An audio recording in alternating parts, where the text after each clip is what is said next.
في ناس كتير بتبدأ حاجات بحماس جامد وبعد شوية بتقف. ليه؟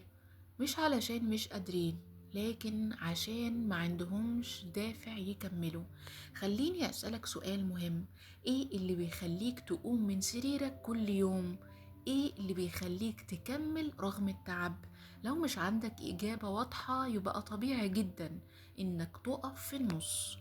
الفكرة الأساسية هنا إن الدافع هو الوقود، من غيره حتى أقوى الناس بتقف. تخيل عربية من غير بنزين، حتى لو فخمة وحتى لو سريعة مش هتمشي، ونفس الكلام عليك.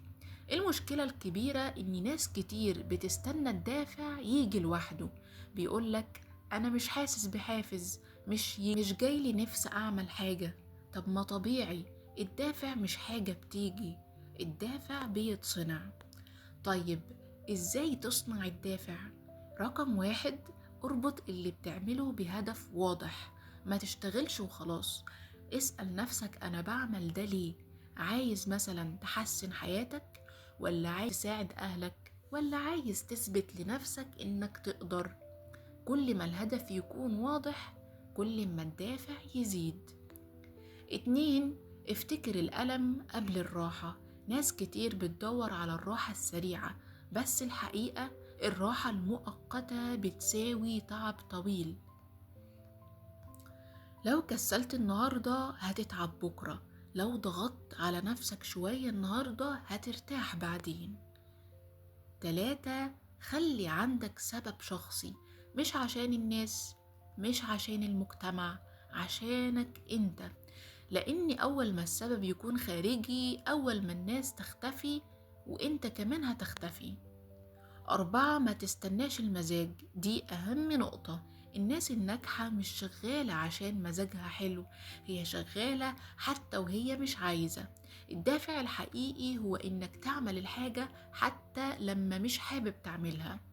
مثال بسيط: تخيل شخص عايز يخس، لو مستني الحافز كل يوم مش هيكمل أسبوع. لكن لو عنده دافع قوي، مثلا أنا عايز أبقى صحي، أو أنا عايز أثق في نفسي، هينزل الجيم حتى وهو تعبان. اسأل نفسك لو فضلت كده 5 سنين هتبقى راضي؟